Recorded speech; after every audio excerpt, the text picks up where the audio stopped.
Hello, kamusta po ang lahat? God bless po. Meron pong mensahe pinapabot ng Panginoon tungkol sa Genesis. Kung inyo na pong nabasa ang Genesis, tungkol po ito sa pagkakasala ng ating mga ninuno kaya nakapasok ang kasalanan sa sanlibutan. Disobedience.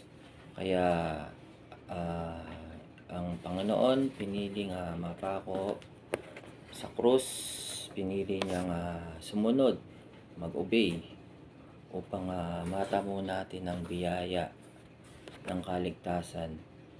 Kaya kung mababasa niyo po sa Ephesians 2:8-9, sabi doon sa biyaya tayo nangaligtas. Walang sino man pwedeng ipagmalaki. Ito'y kaloob ng Diyos. At ang biyaya ang ating natamo ay kailangan nating sumunod pagkat ang kaaway ay manunukso, tempter.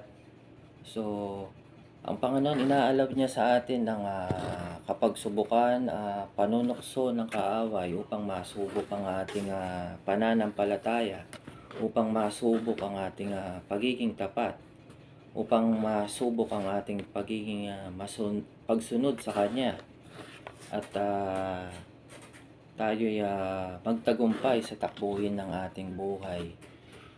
At kung ikaw man gusto mo nang magbago, ngunit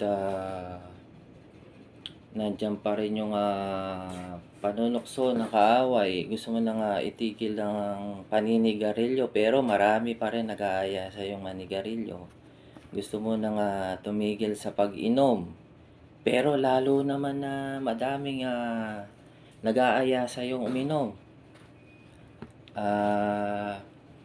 dahil alam ng kaaway ikay magiging threat sa kanyang kaharian, ikay magiging liwanag, ikay na ipatungo na sa liwanag, lalo na't naghahanap ka na ng katotohanan.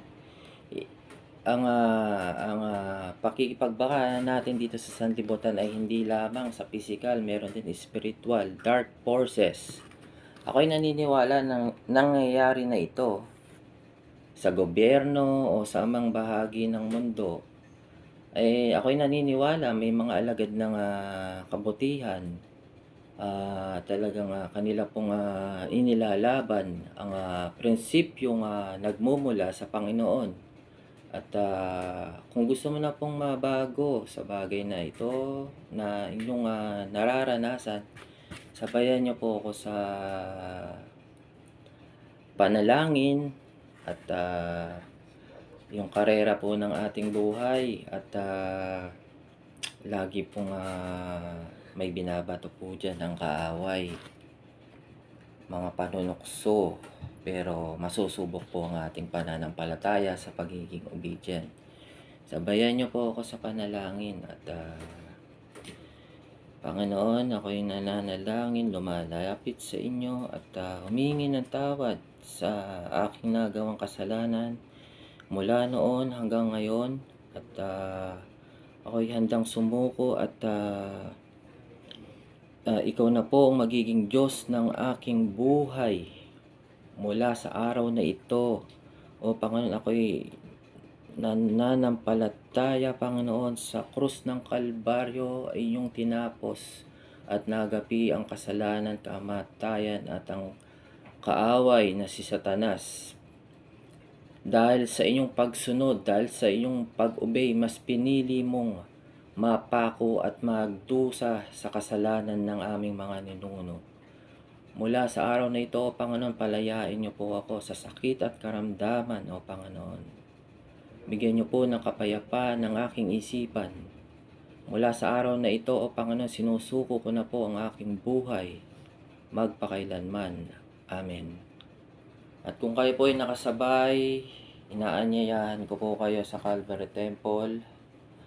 Ang paksa ng aralin ay tungkol dun sa kay Pablo,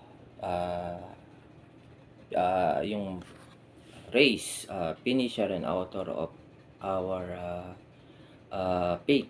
ang ating Panginoon Kristo, napagtagumpayan niya na po at habang nandito pa po tayo, kailangan po natin ng strength, lakas, endurance habang tinatakbo natin, habang binabato tayo ng panunukso ng kaaway.